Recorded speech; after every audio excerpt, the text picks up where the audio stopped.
I stood frozen in my own kitchen, the smell of lemon cleaner still sharp in the air. There she was, my daughter, wiping grape juice off the floor with a scrap of satin. Not a scrap. My wedding dress. The fabric I once walked down the aisle in. The lace I stitched with my own hands, dragged across tile like it was garbage. She laughed, called it a rag. But she didn't know. Inside that dress, hidden in the lining for decades, was the deed to this house. Before we begin, may I ask, where in this big, beautiful world are you listening from? It's always a quiet honor to know who's sharing this space. Drop it in the comments, and don't forget to subscribe. The morning light slanted through the kitchen blinds, casting soft stripes across the old linoleum. The house smelled faintly of lemon cleaner and burned toast. Evelyn Moore stepped into the kitchen, expecting the quiet clatter of dishes or the hum of the dishwasher. Instead, she froze mid-step. Rachel stood barefoot in the middle of the kitchen, one hand on her hip, the other clutching a sodden clump of fabric. She was wiping up a puddle of grape juice that had bled into the grout. The fabric wasn't a towel. It was ivory, satin, yellowed by time, but unmistakable in its lace trim and delicate bead. Her wedding dress. Rachel glanced up, smirking like a child caught in mischief. "Finally putting this rag to use," she said, her voice feather-light with sarcasm. Todd, seated lazily at the breakfast bar with a beer at 10 a.m., chuckled without looking up from his phone. "Thought that thing was from the Kennedy era. At least it's good for something." Evelyn's breath hitched. She didn't speak. Couldn't. Her hands, hanging by her sides, began to tremble. Not from frailty, but from something deep. Older. A rumble buried beneath 60 years of memory. Across the kitchen, Lila gasped. The 16-year-old dropped her sketchpad on the counter, eyes wide, face draining of color. "Mom, what is that? Grandma's dress?" Rachel shrugged, still swabbing. "It was sitting in the garage, Lila. In a garbage bag, no less. She obviously didn't care about it." Evelyn opened her mouth. Nothing came out. Lila rushed over and gently pried the dress from Rachel's hand. "It's not a rag," she said, voice shaking. "It's history. You've ruined it." Rachel waved her off. "Oh, please. Drama runs in the family." Todd laughed again, the sound dry and sour. "You want it back, Evelyn?" "Too late. Half of it's soaked." Evelyn looked down at the floor, at the tangled heap of fabric Lila now held like a wounded animal. Stains bloomed across the satin like bruises. The hem was shredded. Bits of lace clung to sticky patches of juice. She felt her heart rise to her throat. Still, she said nothing, only stepped forward, gently took the dress from Lila's arms and turned away. In the hallway mirror, her reflection stared back. Gray curls falling loose from her bun, eyes rimmed in unshed tears, lips pressed tight. She moved slowly, deliberately, walking toward the stairs as if each step carried her back through time. Upstairs, she closed the door to her sewing room and laid the ruined dress across. Her fingers, still as skilled as they'd ever been, traced the seams like a blind woman reading a forgotten scripture. There it was, the lining, a place no one would have thought to look. Not Rachel, not Todd, not even Lila. Her thumb brushed against a tiny hand-sewn pocket beneath the left panel. The stitches were uneven. Grief had shaken her hand that day, but they had held. For decades. And within that pocket, undisturbed, a folded, yellowed legal document, the house deed, in her husband's handwriting, his signature still sharp beneath the county seal. A knock tapped gently at the door, then creaked open. It was Margot, her old quilting partner, wearing her signature bold red lipstick and a denim jacket covered in pins. She leaned against the doorframe, eyes narrowing at the dress, the stain, the silence. "They used it," Evelyn whispered, barely audible. "They used my dress to clean juice." Margot stepped closer, eyes dropping to the fabric, then lifting to meet Evelyn's. "She doesn't even know what's stitched in there, does she?" she asked quietly. Evelyn didn't answer. She didn't have to. Her trembling hands had gone still. Her gaze was focused now, not on the stain, but on the stitch. And the quiet fire behind her eyes was just beginning to. Evelyn sat alone in the quiet hum of her sewing room, the wedding dress limp across her lap like a sleeping thing. The grape juice had dried tacky, pulling the fabric in puckered folds. She didn't flinch. Her fingers moved instinctively, parting the skirt along the seam until the familiar lining brushed her palm. A breath caught in her throat, not from surprise, but from memory. She peeled back the corner of the fabric and stared at the tiny pocket, its faded stitching still taut despite the year. The kind of stitch no machine could make. Her own work, hidden in plain sight. The smell of the room changed. Not in reality, but in her mind. Suddenly, she wasn't 72 years old in a dusty second floor. She was 48, sitting at this same table, lamplight buzzing above, her husband's voice echoing faintly down the hallway. The cancer hadn't taken him yet, but it had started whispering. She remembered the night she sewed it in. The lawyer had said the deed was safest in a bank. Evelyn had nodded, but when she'd left the office and gotten into her car, the paper felt warm in her hand, like it had breath.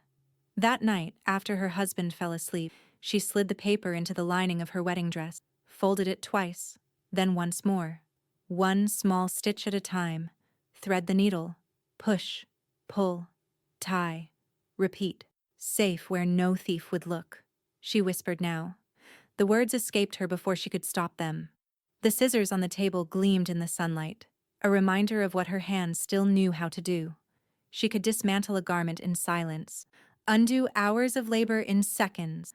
But this dress, this pocket, had lasted through hurricanes and heartache. It was the only secret she'd kept longer than her grief. A soft knock broke her trance. The door cracked open and Lila stepped inside, hesitating like she wasn't sure if she was welcome. Her eyes darted to the stained dress, then to her grandmother's face. "You're crying," Lila said gently. Evelyn touched her cheek and felt the truth of it. She looked at her granddaughter, so much softness in her still, so much curiosity in those wide eyes. She didn't deserve to witness what her mother had done. To the dress, to the memory, to the house they all stood in. "Because she doesn't understand," Evelyn said, folding the fabric carefully over the lining. "She thinks value fades when it yellows." Lila came closer, her voice almost a whisper. "What was in the dress?" Evelyn smiled, just barely. "A reason to remember." From the hallway, a new voice carried through, brisk and familiar. "Margot. Is it ruined beyond saving?" she asked, stepping into the room without waiting for an answer. She crossed the floor with her usual stomp and stared down at the dress, then at Evelyn. "Don't answer that," Margot said, "because I know better. You're not crying over stains. You're crying because the damn thread held." Evelyn said nothing.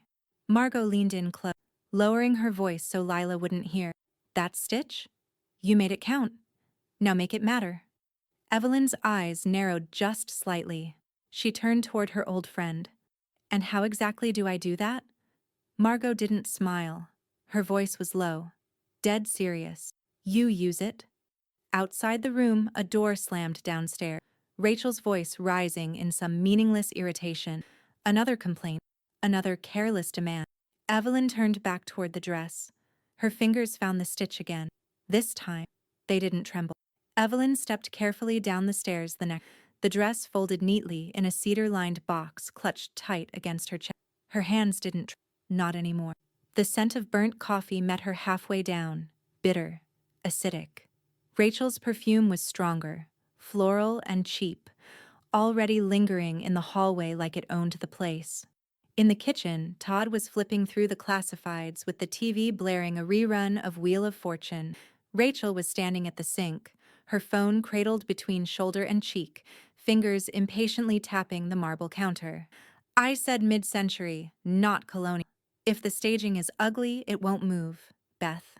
She snapped into the phone, then laughed lightly. "Well, then tell them to lower the price. Not my problem." She turned just as Evelyn entered the room. "Oh," Rachel said, lowering the phone. "You're up." Evelyn set the box gently on the dining table and gave a slow, pointed glance around the kitchen. The wine glasses from last night still sat in the sink. A ring of red had dried into one of them, the same one Rachel always used. Rachel tilted her head. "I was just telling Beth, the realtor I know, That you've got too much house, Mom? All these empty rooms and stairs? You're not getting any younger. Evelyn said nothing. She pulled out a chair and sat, her eyes steady. Todd looked up, grinning around a mouthful of toast. We could help you downsize, Evelyn. Handle the logistics. Clear out some of this nostalgia. He gestured toward the hall, where the edge of a hand-stitched quilt hung from the living room wall. Rachel set her phone down with a sigh. We're only thinking of you. I mean, really. This place is more than you can handle now. Evelyn raised her eyes to meet Rachel's. Calm. Cold. It's not yours to take. Rachel blinked, then scoffed, the sound short and sharp. No. But eventually it will be. That's how this works. There was a pause. No one moved. Then Lila's pencil scratched against paper. She was perched on the corner of the staircase, knees pulled up, sketchpad balanced on her thighs. Her headphones weren't plugged in. Evelyn hadn't noticed her there. Neither had Rachel or Todd. What are you doing? Rachel asked, eyes narrowing. Sketching, Lila said quietly, not looking up. You said something worth remembering. Todd snorted. Rachel rolled her eyes. God, you're just like her. Obsessed with junk and paper and sewing like it's still 1950. Evelyn stood, slowly, with purpose. She picked up the cedar box and tucked it under her arm. Rachel stepped toward her, hand on hip, voice lowering. Listen, I'm not trying to fight with you. I'm just saying, when the time comes, we're the ones who'll be dealing with this. The furniture, the taxes, the repairs. The time won't come the way you think it will, Evelyn said softly. Rachel's brow furrowed. What does that mean? Evelyn didn't answer. She turned and walked toward the front door. Where are you going? Todd called out. To see someone, she said. No one followed her. Lila's pencil scratched again. The screen door groaned open, then slammed shut behind her. Outside, the morning heat clung to her like memory. The cicadas were screaming, and somewhere in the distance a lawnmower hummed. Evelyn walked slowly down the front path, cedar box tucked tight to her. Her neighbor across the street waved. Evelyn didn't wave back. Not yet. She reached the sidewalk and turned left, her steps falling into rhythm with a new thought. If Rachel believed she'd already won, then Evelyn needed to move before her daughter ever saw the first stitch unravel. The office sat on the corner of Broad and Church, an old brick building with ivy clawing its way up the sides and iron lanterns flanking the door like sentinels. Evelyn stood in front of it for a moment, the cedar box tucked beneath one arm, her other hand smoothing the wrinkles from her blouse. The brass plaque beside the door read, Paul Hanley, Attorney at Law. Probate, estate, property. Inside, the air smelled of leather and lemon oil. The walls were lined with thick law books and framed prints of Charleston's waterfront. Evelyn waited in a velvet chair until the receptionist, a middle-aged man with tortoiseshell glasses, led her back through a narrow hallway to a door already half open. Paul Hanley looked up from behind a walnut desk as she entered. His graying hair was combed back, his hands clean and precise as they folded a legal pad closed. Evelyn Moore, he said, standing to shake her hand. It's been a long time. She smiled faintly. Since Robert's probate? 24 years. Paul nodded. I remember. You kept every receipt, even the ones from the hospice vending machine. I hate loose ends, she said, settling into the chair across from him.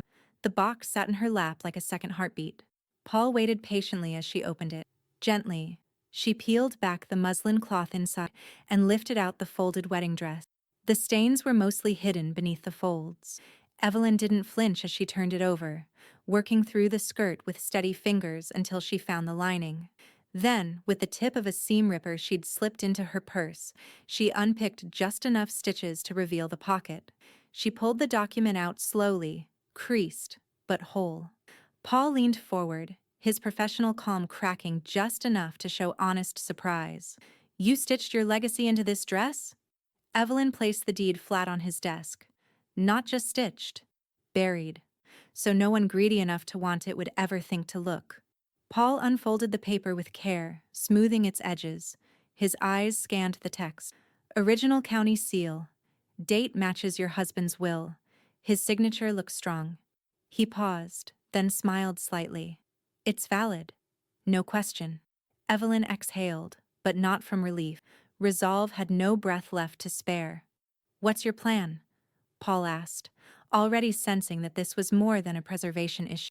I want the house moved into a living trust, she said calmly. Effective immediately. He raised a brow. And your current beneficiaries? Rachel and Todd are to be removed entirely. Paul didn't react. He simply nodded and clicked his pen open. And the new heir? Lila, Evelyn said, her voice firmer now. But not right away. I want conditions. A college scholarship clause. 25 minimum. And if she doesn't meet it, the house goes elsewhere. Where? Evelyn glanced up at him, her expression unreadable. Someplace that actually values thread and memory. The Charleston Textile Museum. Paul let out a short breath. You've already thought this through. I've had years. I just didn't have the push until now. Before he could reply, the door behind them creaked open, and Margot strode in like she belonged there. She wore a sun hat and sunglasses indoors, and held a paper cup of sweet tea with a lipstick ring around the rim. You told her yet? She asked, nodding toward Evelyn. Told her what? Evelyn asked without looking away from the desk. Paul glanced at Margot, then back at Evelyn. She called me last night. Said you'd be coming. Said you were finally ready to stitch someone into a corner. Evelyn smiled without warmth. She's not the only one who can play at being prepared. Margot pulled off her sunglasses, revealing eyes sharp as embroidery scissors. Sew it tight, Paul, she said. This time, we're quilting her out of the picture for good. Paul gave a single, respectful nod. Then let's begin. He clicked open a fresh file folder. Evelyn looked down at the deed. The paper had yellowed with age, but the ink hadn't faded. Neither had her memory of who the house was meant for. The scratch of Paul's fountain pen was the only sound in the room. No legal assistance, no clock ticking, just ink sliding across parchment like a needle through cloth. Evelyn sat tall in the leather-backed chair across from him, spine straight, eyes sharper than they'd been in years. The wedding dress lay folded beside her on the desk, a silent witness to what was unfolding. Paul read the clause aloud. To my granddaughter, Lila Moore, I leave full ownership of the property at 147 St. Julian Lane, effective upon her 25th birthday, contingent upon her completion of a 4-year accredited college degree. Should this condition not be met, the property shall instead pass to the Charleston Textile Museum to be preserved as a living history exhibit honoring the legacies of Carolina seamstresses. He looked up. Language work for you? Evelyn nodded once.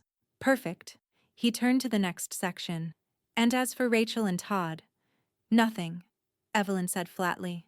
Not a dollar. Not a dish. Not a dust mote. Paul's brow ticked upward, but he didn't question her. He marked a clean, slashing line through their names on the draft copy. Excluded entirely, he said. This'll hold.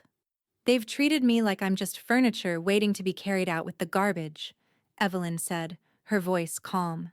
Let them feel what it's like when the table turns over. Paul folded the new draft into a manila envelope and sealed it. Sign here, he said, flipping the final page and sliding it across. Evelyn reached for the pen. Her hand hovered for a moment, then she signed. Deliberate. Firm. The name she'd been given when she married Robert Moore, the name Rachel had always treated like an afterthought, now locked the house down like a vault. Witnesses? Paul asked, glancing at the doorway. Right on cue, Margot strolled in, iced tea in hand again, this time with a lemon slice wedged aggressively against the rim. Her hat was gone. In its place, a paisley scarf wrapped around her hair like a battle flag. Did we quilt her out yet? She asked. Paul handed her the witness page. Take a look. Margot scanned it quickly. Rachel's gonna pitch a fit so loud they'll hear it down in Edisto. That's the idea, Evelyn said, her voice dry. Margot scrawled her signature with a flourish, then clapped the pen down. Well, she said, beaming. That's how you stitch revenge. Evelyn allowed herself the smallest smile. Thread by thread. Paul stood, smoothing the corners of the new will and tucking it into his lock drawer. I'll file everything with the county this week, and I'll prep a transfer deed for the trust. Will be airtight before Rachel can blink. Evelyn stood slowly, resting one hand on the dress box. I don't want her to even suspect until the ink's dry. She won't, Paul assured her. By the time she starts asking questions, it'll already be fact. Margot leaned on the back of Evelyn's chair. You know, when you used to hand-stitch those cathedral wedding veils, you'd always say the strongest seams were the ones no one could see. Evelyn looked at her, eyes steady. This one's going to hold through fire. They walked out together, the early afternoon sun baking the sidewalk in waves. The cicadas had gone quiet, eerie in the lull before a southern thunderstorm. Evelyn paused beside a planter of wilting geraniums. From her purse, she pulled a folded scrap of cotton, a piece of fabric from her own wedding dress, torn years ago during her first fitting.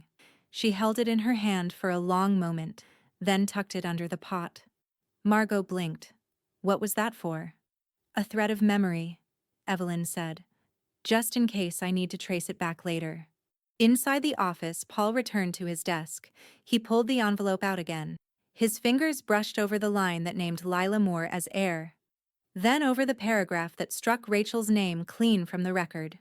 No contest clause, no sentimental loophole, just silence, final and elegant. He tapped the document once with his pen. This is going to land hard, he murmured. Then he locked the drawer. It started with the front door slamming hard enough to rattle the old glass panes in the foyer. Evelyn was in the living room. A needle paused mid-air as she hand-stitched a torn sleeve from one of Lila's thrifted denim jackets. The sudden bang pulled her attention, not in fear, but in confirmation. She didn't even look up.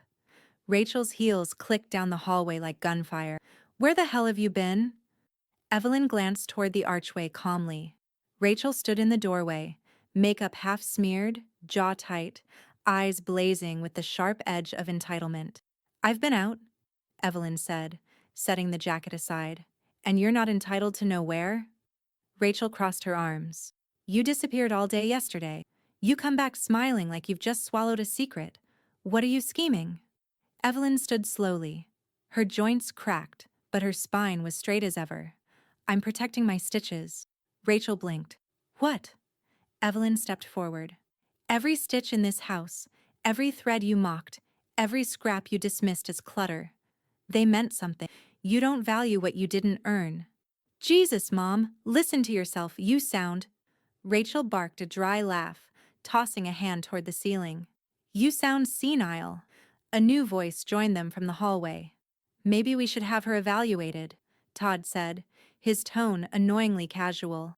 He leaned against the doorframe, coffee mug in one hand, bare feet sticking to the hardwood. I mean, hiding documents in dresses? Running off to God knows where with boxes of fabric like a hoarder on a bender? Evelyn didn't blink. You'd like that, wouldn't you? Todd shrugged. If you're not of sound mind, anything you signed lately wouldn't hold up in court. Just saying. Behind them, Lila had appeared on the staircase, halfway down, unnoticed. She pulled her phone from the front pocket of her overalls, thumb swiping silently to open the voice memo app. She hit record and kept walking, barefoot, quiet as breath. Rachel's voice sharpened. You think you're going to outsmart us with your little heirloom games? With your dusty lawyer friend and your antique boxes? We're not stupid, Mom. You're not exactly slick. Evelyn looked her daughter dead in the eye. No, she said. You're just sloppy. Rachel's nostrils flared. We'll prove you're not fit to manage anything. Let's see how that lawyer feels when a judge declares you legally incompetent. Todd sipped his coffee like it was a performance and they were already in court. We'll get conservatorship, real quick, real clean. Evelyn stepped closer. Try, she said, voice low. Try to take what's already been sewn shut. Silence stretched between them like thread pulled too tight. Then Margot's voice cut in from the front door. Well, now this is a scene I wish I'd brought popcorn for. She stepped inside without asking, wearing a denim jacket with pins down the front spelling "Not your doormat." Her eyes scanned the room quickly. Lila's phone in her hand, Rachel's jaw twitching, Todd's mug shaking just slightly. What's going on? Margot asked, far too cheerfully. Apparently, Evelyn said, I'm being accused of mental decline. Margot arched an eyebrow. By these two? Rachel spun toward her. This is none of your business. Sweetheart, Margot drawled, dropping her purse on the entry table. The minute you wiped juice off the floor with a wedding dress, you made it my business. Lila, still silent, slowly turned her phone face down on the banister. The screen glowed faintly, still recording. Margot nodded toward her. Hope you caught all that. Lila looked up and met her grandmother's eyes. Every word. Evelyn's breath came slowly, even, deep. She'd spent decades swallowing rage, stitching pain into hems no one could see. Now it was all unraveling, for them, not for her. The courtroom was quiet, but not still. The overhead fan spun slowly above the gallery seat, casting restless shadows over the judge's bench. Evelyn sat at the table beside Paul, her hands folded in her lap, her posture as straight as the ironed seams on her Sunday blouses. She wore pearl earrings, real ones, not costume, and the same soft gray cardigan she'd once worn to Robert's memorial. Across the aisle, Rachel sat beside Todd, arms crossed, lips tight, knee bouncing in a rhythm that betrayed nerve. Todd looked less smug than usual. He tugged at the collar of his cheap blazer and whispered something. Rachel didn't answer. Docket item 14B, the bailiff announced. Matter of mental competency. Petitioner, Rachel Moore. Respondent, Evelyn Moore. The judge, a wiry woman with salt-streaked hair and tired eyes, adjusted her glasses and looked over the paperwork in front of her. She didn't seem impressed. Paul stood. Your Honor, we're prepared to proceed with the evaluation results. The judge nodded. Go ahead, counselor. Paul handed a sealed envelope to the clerk, who delivered it to the bench. The judge sliced it open with her pen. Rachel leaned forward. Todd held his breath. Evelyn didn't. The judge read in silence. Then, evaluation performed by Dr. Isaac Holloway, licensed geriatric psychiatrist, 3 sessions over 2 weeks, includes cognitive testing, long-form interview, and memory recall exercise. She looked up at Evelyn. I take it you were aware of the evaluation, Mrs. Moore? Evelyn nodded. Fully, Your Honor. I requested it once the accusations were made. The judge gave a small, unreadable smile. Then let's see what the doctor had to say. She flipped to the final page. Quote, Mrs. Moore presents as highly articulate, emotionally grounded, and cognitively sound. No indication of memory loss, delusion, or executive dysfunction. In fact, her strategic and legal awareness is notably sharp for her age. Todd coughed. Rachel's face flushed deep red. The judge's voice sharpened. In my professional opinion, this is not a woman in decline. This is a woman in command. Evelyn didn't gloat. She didn't need to. She simply turned her head and met Rachel's eyes with a gaze so steady it felt like iron being pressed to fabric. Across the gallery, Lila sat between Margot and a family friend, clutching her sketchbook like it was sacred. When the judge set the folder aside and leaned back in her chair, Lila stood quietly and walked forward. When Evelyn rose to greet her, Lila didn't say a word. She just wrapped both arms around her grandmother's waist and held on. Evelyn smoothed her hand over Lila's hair. For the first time in weeks, her hands didn't ache. Margot approached with the lazy swagger of someone who'd bet on the right horse all along. Well, she said to Paul, who was still organizing documents into a briefcase, looks like the needle's still steady. Paul smiled without looking up. Steadier than anyone else in this room, I'd say. Rachel stood abruptly. You all think this means something? You think one doctor's opinion proves she's not being manipulated? The judge banged her gavel once. Miss Moore, unless you're filing a motion to appeal the report, your objection is irrelevant. Sit down or step out. Rachel's mouth opened, then closed. She sat. Todd slouched beside her like someone realizing the game was shifting, and not in his favor. The judge gave Evelyn a measured nod. Mrs. Moore, you're free to manage your estate as you see fit. This hearing is closed. The gavel fell again. People began to stand, rustling coats and collecting bags. Evelyn remained still. Lila whispered into her cardigan. I knew they were wrong. Evelyn kissed the top of her head. So did I. As they made their way out, Rachel brushed past Margot in the aisle. Their shoulders touched. Margot leaned in, low enough that only Rachel could hear. That was just the hemline, she whispered. Wait till we get to the seams. The wind was soft that morning, carrying the scent of jasmine and salt from the... But Paul Hanley's office smelled only of purpose. He sat at his desk with the blinds half drawn, sunlight filtering in like thin thread through sheer muslin. Before him, a folder lay open. Not legal pads, not invoices, just evidence. He clicked the play button on Lila's audio recording for the 6th. Rachel's voice snapped through the speaker. We'll prove you're not fit to manage anything. Todd's drawl followed. We'll get conservatorship. Real quick. Real clean. Paul hit pause. The silence was louder than the words. Across his desk, Evelyn sat in the same cardigan she'd worn to court, buttoned neatly, collar crisp, not a tremble in her hand as she placed a photograph beside the file. It was the dress, her wedding dress, carefully arranged on a linen backdrop. A soft spotlight lit the stain near the hem like a wound. Paul studied it for a beat, then nodded. This, plus the audio, plus the updated will, it's all airtight. He pulled out a sealed envelope, pressed with the probate court's raised seal. Filing the full revision today, trust paperwork included. Once the clerk's office stamps it, the property and the new conditions are legally untouchable. Evelyn gave a small nod. Let them scream into the wind. Paul tapped a finger gently on the envelope. They already are. He turned his monitor toward her and clicked open a local news site. Halfway down the page, Family Feud turns legal. Charleston seamstress defends estate against entitled heirs. Beneath the headline was a blurry courthouse photo. Rachel mid-yell, eyes wide, caught in a frame that did her no favors. Todd stood behind her, looking like he'd just remembered the internet was permanent. Evelyn didn't even blink. I didn't ask for coverage, she said.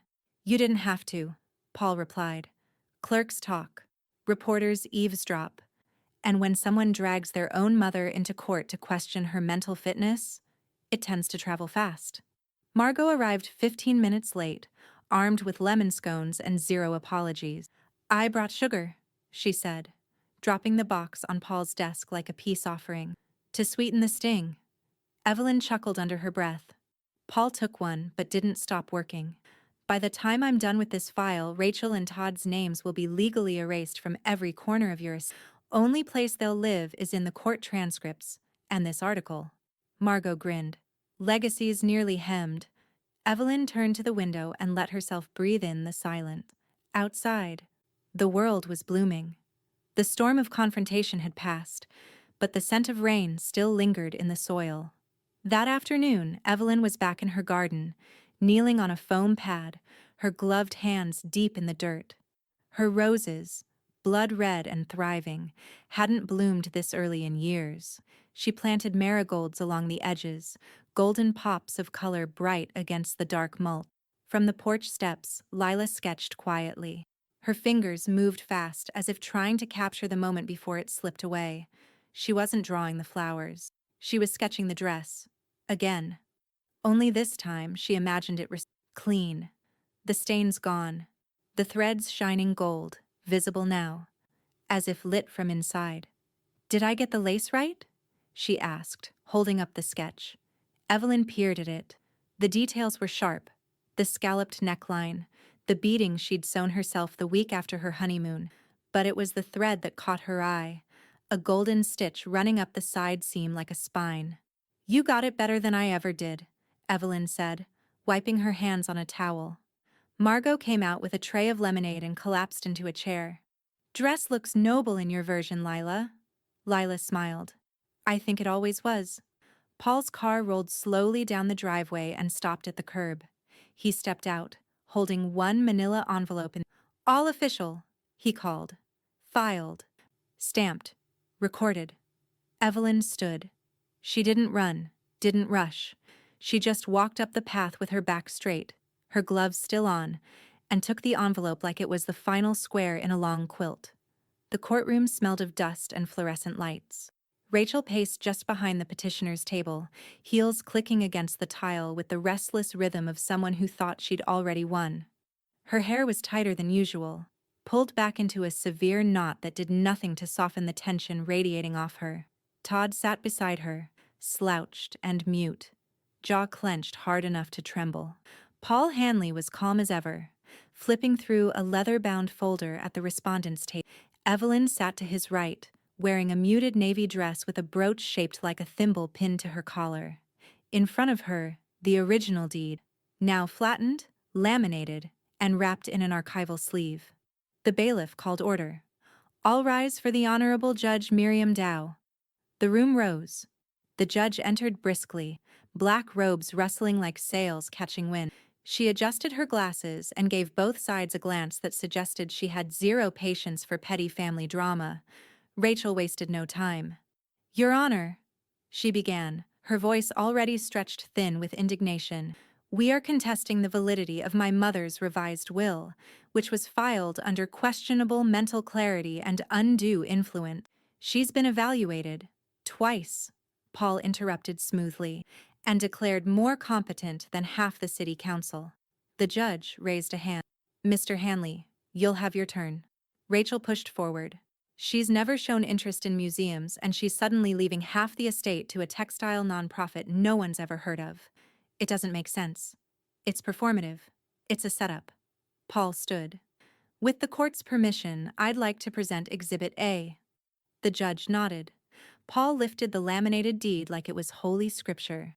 "This is the original house deed," he said, "signed by Robert Moore, dated 24 years ago, hidden in the lining of Evelyn Moore's wedding dress and preserved there, untouched, for decades." He handed it to the bailiff, who brought it to the bench.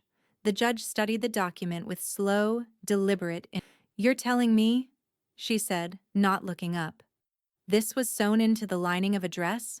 "Yes, Your Honor." "Why?" Paul turned toward Evelyn. She rose.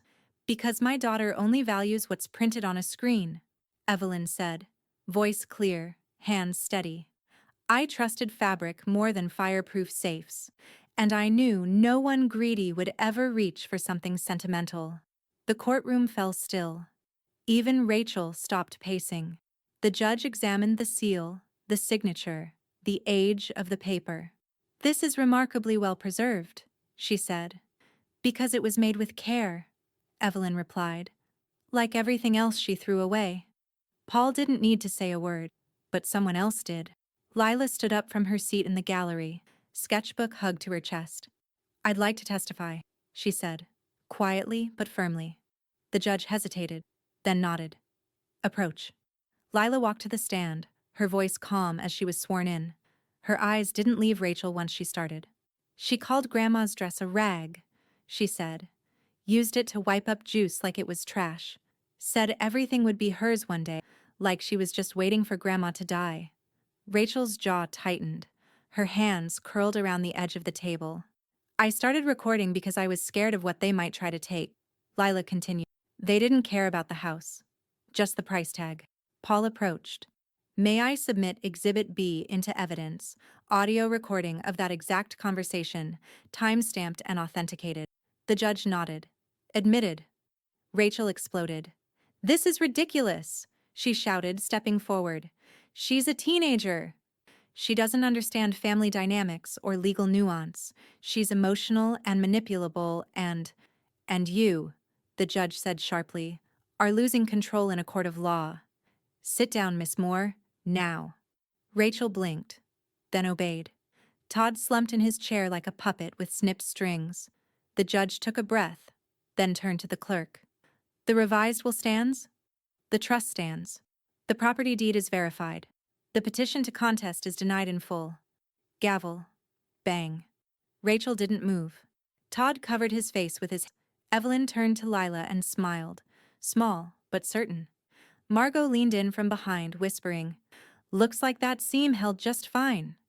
The courthouse steps shimmered beneath the late afternoon sun, radiating heat that clung to the brick like sweat on skin.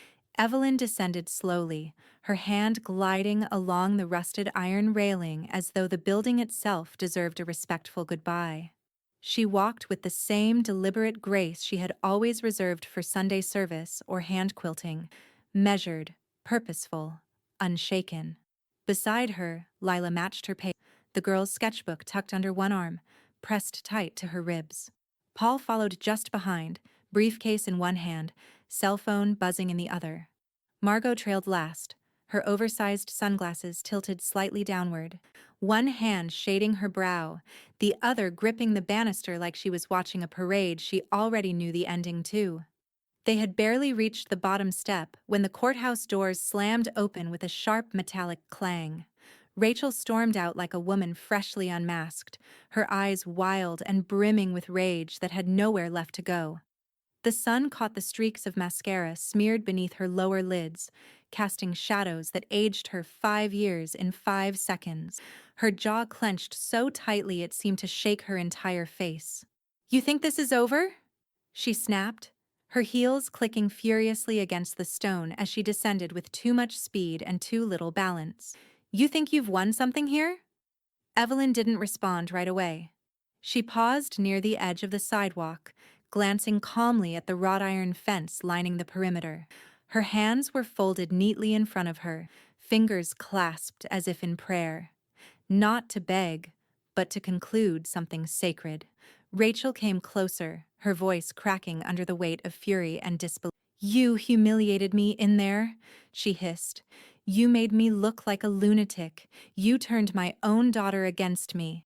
"I didn't turn her," Evelyn said, finally looking her daughter in the eye. Her voice was quiet but cut through the heat like wind through a curtain. She simply opened her eyes. Rachel's face contorted into something between a sneer and a grimace. "You manipulated everything. Paul, the will, that damn draft. Like it was some long con. You've been lying for decades." "I've been preserving," Evelyn replied. "There's a difference."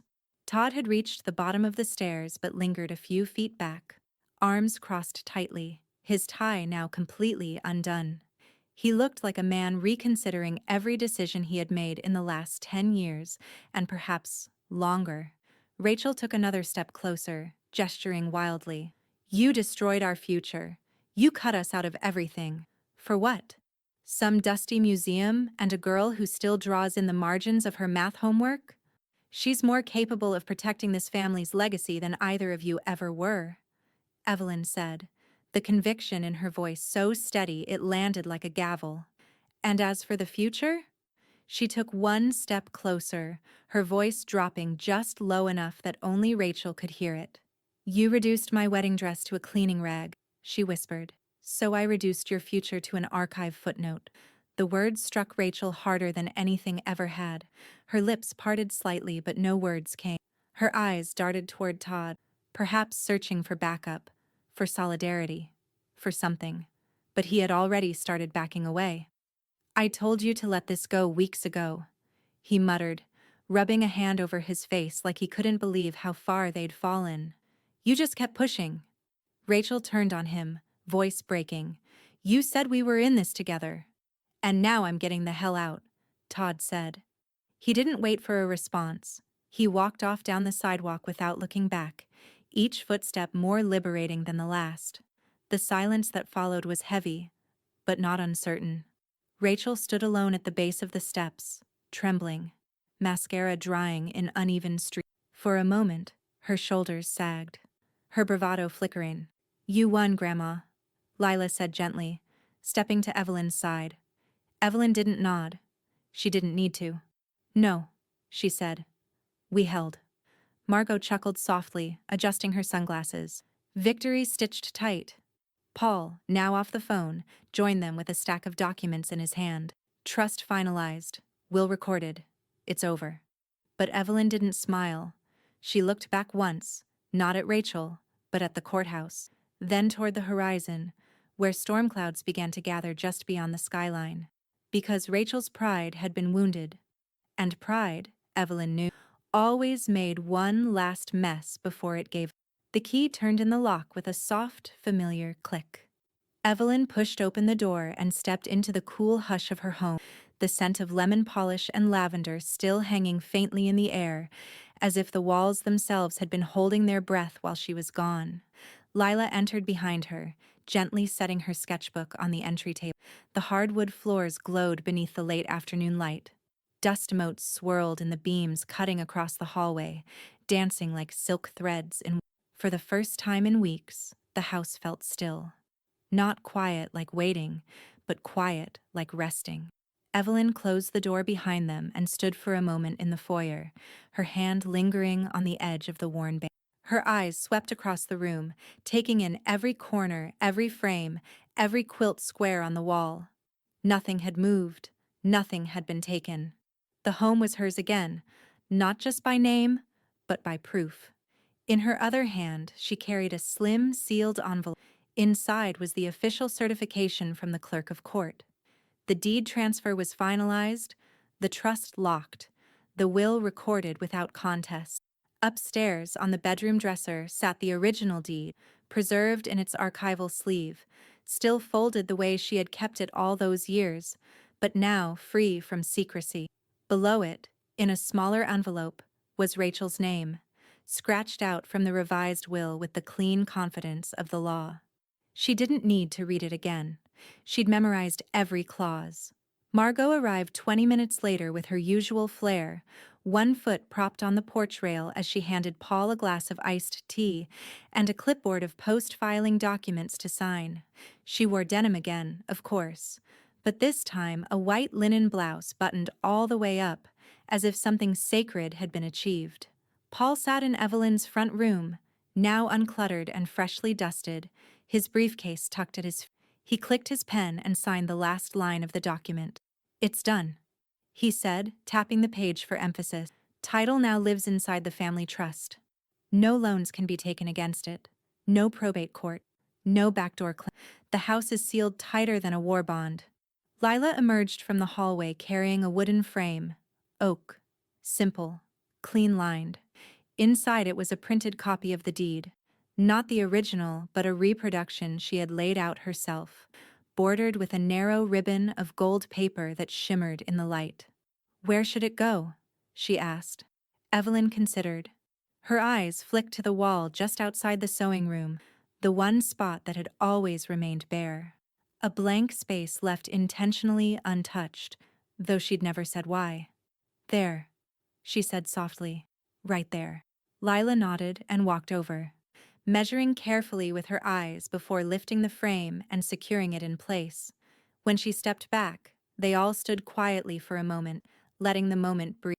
Evelyn took in the view, the hallway filled with the soft ticking of the clock in the kitchen, the rustle of the trees through the open, the sound of her own lungs pulling in air that no longer carried the weight of being watched or questioned or almost. She closed her eyes and, "It's ours," she whispered. Margot raised her glass, a slow grin spreading across, "And hers never." Paul gave a satisfied, "She won't come back through. That door's closed." "Legal isn't the only door," Evelyn murmured, not out of fear, but clarity. They all understood what she meant. Rachel might have been locked out of the house, out of the inheritance, out of the very fabric of their shared name, but wounded pride didn't always knock when it. Sometimes it slipped in through windows left cracked, or rode in the trunk of old bitterness waiting for a chance to creak open. Still, Evelyn stood straighter now. Her home had been sewn shut, thread by thread, clause by clause. There was power in that kind of. Later that evening, as the sun set low over Charleston, Lila lit a small candle on the entry table beneath the framed deed. Not for ritual, but for quiet, for memory, for protection. The Charleston Textile Museum was nestled in the bones of an old cotton mill, red brick, tall windows, iron beams exposed like the ribs of a long-forgotten machine. Once noisy with labor, it now held silence with reverence. Inside, the floorboards creaked under the weight of history, not wear. Evelyn stood just beyond the main gallery, her hands folded over her stomach, as she stared through the glass display. The dress, her dress, stood on a custom mannequin, elevated on a small oak riser beneath soft museum lighting that glowed like the afternoon sun used to on her wedding day. The stains were gone. The fabric, once bruised by juice and mockery, had been painstakingly restored by textile preservationists. The satin was still aged, still yellowed in places from decades of time, but it gleamed with dignity now, not neglect. The lace sleeves had been carefully mended, the hemline restructured. The small stitch near the left inner panel, the one she'd sewn with shaking hands after Robert's funeral, was still visible, still crooked, but no longer hidden. Above the exhibit was a simple title card in gold script, Legacy Threads, the seamstress who sewed a house into a dress below it. A small placard read, "Donated by Evelyn Moore, B. 1953. Restored and archived with permission of the Moore Family Trust, displayed in honor of Southern textile artisans, women's domestic history, and the invisible work that built America." Visitors moved quietly through the room, pausing in front of the case with genuine curiosity, some leaning forward to peer at the stitchwork, others tilting their heads at the story etched on the wall plaque beside the gown. A young mother pointed it out to her daughter, whispering something about strength and memory. Lila stood to the side, arms crossed over her chest, a wide smile breaking across her face like sun through shutters. "She's beautiful," she said softly, "like she's breathing again." "She always was," Evelyn replied. Paul lingered by the registry desk, thumbing through a guest book already halfway filled with signatures and small notes scribbled in looping cursive. A local journalist hovered near the curator's desk, murmuring something about remarkable timing and multi-generational storytelling. But Margot, as always, didn't care for pageantry. She sidled up beside Evelyn, eyes narrowed behind dark-rimmed glasses as she examined the plaque. Then, with a smirk that curled slowly into a grin, she jabbed her thumb toward the text. "She'll see it," she said. "Rachel. You know she will. She'll come here one day out of spite or boredom or sheer masochism, and she'll see your name carved in metal while hers isn't worth the lint in a sewing kit." Evelyn didn't look away from the glass. "That's not why I donated it." Margot lifted an eyebrow. "No?" "No," Evelyn repeated. "But it's a perfect bonus." They both laughed, the sound light and unburdened. Behind them, Lila wandered back toward the exhibit, pulling a small sketch pad from her satchel. She sat on the bench facing the dress and began to draw.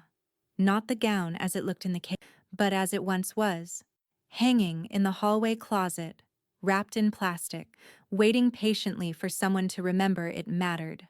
As she sketched, the museum lights dimmed slightly, shifting to the next programmed lighting cue that simulated the amber warmth of golden hour.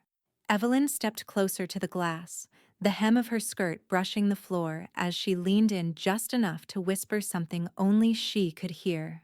"You held everything," she murmured, "and now you'll hold memory."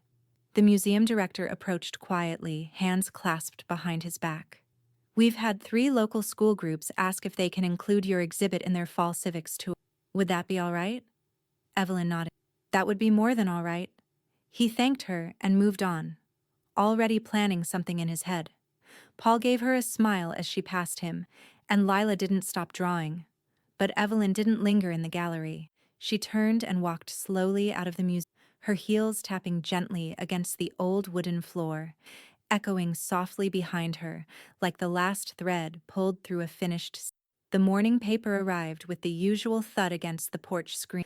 But this time, Evelyn didn't leave it there. She was already up, already waiting. She stepped onto the front porch in her house slippers, her cardigan pulled tight around her shoulders despite the late summer heat, and picked up the rolled bundle like it was something delicate, precious. Inside, at the kitchen table, Margot had already made coffee, black, strong, and unapologetically bitter. She slid the mug across the table and waited as Evelyn unrolled the Post and Courier. Front page, bottom left corner. Stitching her story. Charleston woman hides deed in dress. Builds legacy for generations of textile women. Beneath the headline was a photo. Evelyn in the museum gallery, standing just to the side of her wedding dress. She wasn't smiling. She hadn't meant to. But there was something powerful in the quiet way she looked into the lens, chin slightly lifted, eyes as clear as linen in sun. Local seamstress Evelyn Moore, 72, never set out to start a movement. the article began, but her hidden deed, public courtroom defense, and recent donation of her preserved wedding gown have inspired more than just conversation. As of this week, a new endowment has been announced under her name, the Threaded Home Fund, a scholarship and emergency grant initiative supporting low-income women in the textile arts, particularly seamstresses, historical fabric restorers, and first-generation design students. Evelyn's hand rested on the. Margot reached over and gently tapped the edge of the column. She'll see this. Evelyn didn't ask who. She'll see the plaque. She'll hear about the fund. She'll feel her own last name slipping farther and farther from the house she thought was promised. Across the room, Lila appeared in the doorway, holding a steaming bowl of oatmeal and a fresh sketch tucked under one arm. Her braid was still damp from the shower. She looked younger than usual, and older too. I read it already, she said, dropping into the seat beside her grandmother. They got the facts right. Mostly, Margot added, taking a sip of coffee. They forgot the part where Rachel tried to claim conservatorship and got laughed out of court. Evelyn shook her head. Let that part fade. Let what stays be the fund. The kitchen window was open. A faint breeze lifted the edge of the lace curtain and carried the smell of soil and lemon balm from the garden. Somewhere down the block, a sprinkler hissed to life. Paul arrived not long after, dressed as always in a linen blazer and sleeves rolled to the elbow. He dropped his briefcase near the door and held up a thin folder. Press packet for the fund launch, he said. Channel 4 wants to run a short segment next. Just enough airtime to boost donations without turning it into a media circuit. He paused, then added with a satisfied nod. I've seen ironclad documents before, Evelyn. But yours? Yours is framed like a fortress. Evelyn smiled faintly. It needed to be. It is, Paul said. Permanent, enforceable, protected from every angle. Margot raised her mug. Ironclad, stitched, and beautifully petty. Not petty, Lila said softly, looking up from her drawing. Earned. She handed the paper across the table. It was a new sketch. Evelyn's hands holding a needle over a house, the roofline stitched like fabric, the windows glowing golden, like candlelight had been sewn into the frame. I want to keep it going, Lila added. The fund, the museum partnership, maybe even teach. I don't know how yet, but I will. Evelyn studied the drawing for a long moment. Then she reached for Lila's hand and squeezed it gently. You already are. Outside, the wind picked up, and somewhere down the road, church bells rang the quarter hour. Not loud, not triumphant, just steady. Just enough. Rachel hadn't shown her face since the courtroom, but word had gotten around. Her name was now attached to courtroom transcripts and digital whispers, to a viral blog post titled, "The Rag She Mocked." Her reputation wasn't ruined. It was redefined, rewritten, sewn into the public memory with threads she couldn't unpick. And Evelyn? She had built something her daughter couldn't. Something she never even saw coming. Legacy, yes.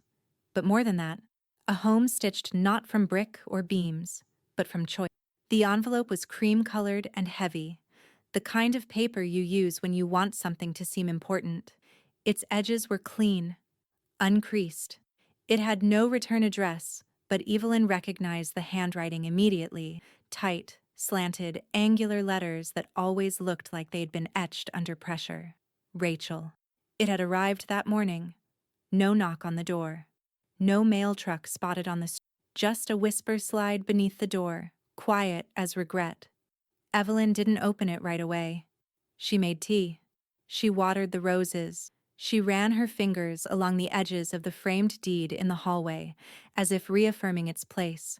Only then did she carry the envelope up the stairs, past the bedroom, past the photo wall, and into the sewing room that had outlasted every storm. The candle was already lit on the windowsill, beeswax and lavender. The flame danced softly, casting long shadows over the fabric bolts and spools of thread. Evelyn sat down at her work table, placed the envelope in front of her, and unfolded it with careful, practiced fingers. The letter was 3 pages long, 3 full pages of Rachel's voice, made louder by ink. Apologies were tucked between accusations. Words like betrayal, unfair and delusional, bloomed like mildew between carefully manicured lines of pretend remorse. She blamed Paul. She blamed Lila. She blamed outside influence and old grudges and confusion brought on by grief. She never used the word sorry without wrapping it in thorns. By the third page, Evelyn had stopped reading. She folded the letter neatly, precisely, like a fabric square that didn't quite match the quilt. Then, without a word, she lifted it to the candle. The flame caught fast. The edge curled like ribbon. The handwriting blurred, blackened, vanished. Ash fell gently into the ceramic dish beneath the candle. No sparks, no drama, just silence, and the slow, beautiful collapse of something that never deserved to last. Lila stood in the doorway. She hadn't said a word since Evelyn started reading, hadn't asked to see the letter, hadn't tried to stop her. But now she stepped forward, watching the last corner of paper dissolve into soot. "That's all she deserved," she said softly. Evelyn turned to look at her granddaughter, not with pride, not even relief, but with something deeper. Recognition. She always thought love was a debt, Evelyn murmured, a currency to be hoarded, withheld, or cashed in. "And she ran out," Lila said. Evelyn nodded. "She ran out a long time ago." Margot appeared behind Lila with a tray of lemon squares and a bottle of bourbon that didn't match the mood, but had been opened anyway. "Are we cleansing trauma with baked goods?" she asked, stepping into the room. "Because I brought enough to last us through the next decade." She stopped when she saw the candle, when she saw the ashes. "You read it?" she asked. Evelyn shook her head. "I recognized the pattern. That was enough." Margot set down the tray. "Ash suits her better than ink." Evelyn leaned forward and blew gently across the dish. The ashes scattered like dust across, weightless, for once, empty. She took a breath then, the kind that expands fully in the chest, without resistance, without weight. "No thread left connecting us," she said. "Not a single stitch." And for the first time in years, Evelyn believed it. She wasn't bound anymore, not by obligation, not by guilt, not by hope for someone who had traded connection for inheritance. The candle flickered low. Outside, cicadas hummed in the trees like old machines finding their rhythm again. The breeze carried the scent of cut grass and rain-soaked wood through the... Somewhere down the hall, the clock chimed once, then twice. Peace didn't shout. It settled. Evelyn stood, brushing the ashes from the tabletop with the edge of her hand, the way one might sweep away chalk or flour or memories. Lila picked up the empty envelope and slid it into the trash without ceremony. Margot poured 3 glasses of bourbon. "To closure," she said, lifting hers high. Evelyn didn't raise hers immediately. She walked to the window first and looked out across the lawn, where the roses bloomed wildly along the fence. She thought of Rachel's letter burning, of all the things she hadn't said and never would, of the silence that now sat between them like fresh linen, folded, finished. Then she turned back, took the glass in her hand and raised it slowly. To no unfinished seams, the glasses clinked softly, and the room, finally, held nothing but light. The sun hung low in the late afternoon sky, casting long amber rectangles across the hallway floor. The light fell through the lace curtains Evelyn had stitched herself 40 years ago, softening the edges of everything it touched. Wood, glass, memory. She was in the front room, seated in the armchair nearest the window. Her teacup sat untouched on the side table, still steeping. She wasn't reading, nor sewing, just sitting, palms open on her lap, listening to the quiet that had returned to the house like an old, familiar friend. Lila entered without knocking, arms full of something wrapped in linen. She wore her denim overalls again, the pocket filled with fabric scraps and pencil nubs. There was a look in her eyes, something giddy, but reverent, like a child bearing a secret that finally wanted to be shared. "I finished it," she said, her voice barely above a whisper. Evelyn looked up, but didn't move. "Finished what?" Lila stepped forward and gently unwrapped the bundle. Inside was a quilt, roughly twin-sized, square-blocked, bordered in pale sage cotton. It wasn't flashy. The palette was soft, natural. but it was the stitching that made Evelyn blink. Each square had been cut from fabric Evelyn had saved, a strip from Robert's old shirts, a square from Lila's childhood Easter dress, one soft triangle from the muslin wrap that had once cushioned the deed inside her wedding gown. Tucked near the bottom corner, stitched with gold thread, was a small embroidered date, 1972, 2025. For a long moment, Evelyn said nothing. She only reached forward, fingertips brushing the surface of the fabric as if afraid it might vanish. Her throat tightened, but no tears came, just warmth. Quiet, swelling warmth.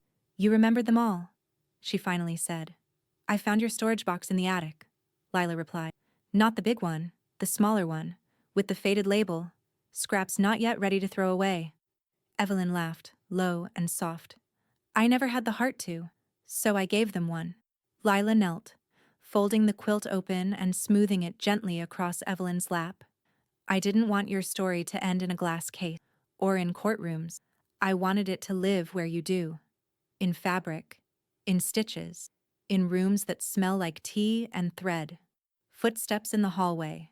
Margot entered, her bangles clinking faintly as she carried a bottle of chilled cider and tea. Her eyes landed on the quilt, and for once, she said nothing. She walked over, poured the cider, and passed one glass to Evelyn. Then, with a wry smile, she lifted hers to stitches stronger than spite. Paul arrived a few minutes later, breathless and slightly sunburnt, holding a folder with fresh court seals along the top. "Everything's done," he said. "Final filings, tax shield, legacy fund irrevocable. The house, the story, the name. It's all yours. And protected." "Then let's hang it," Lila said suddenly. She rose, lifted the quilt, and walked toward the bare wall across from the sewing room, the one they'd never quite figured out how to fill. Paul helped her drive two small brass hooks into the wood. The quilt went up easily. It rested like it had always belonged there. Evelyn stood, slower than she used to, but straighter than she had in years. She walked to the quilt and placed her hand over the muslin square, the one that once protected the deed from years of dust, neglect, and careless hands. "I stitched this before Rachel ever learned to write her name," she said quietly. Lila stood beside her. "And now she'll never be able to unwrite yours." They stood there for a while, just the two of them, watching how the quilt caught the light, how the stitches almost shimmered when the wind nudged the curtains open. Margot topped off the cider glasses. Paul tucked the last of the documents into his leather briefcase. Evening came gently, the way good endings do. No fanfare. Just the hush of peace settling in like it had always meant to. Evelyn stepped back toward her chair, her hand lingering once more on the quilt. Then she turned, looked around the room, and smiled. And in that moment, in that quiet pause before the night fully arrived, she spoke the sentence she hadn't yet said aloud, but which had carried the weight of every decision she'd made. "My daughter used my wedding dress as a cleaning rag. She didn't know the deed was sewn in the lining." The wind shifted. The house held. The story was done.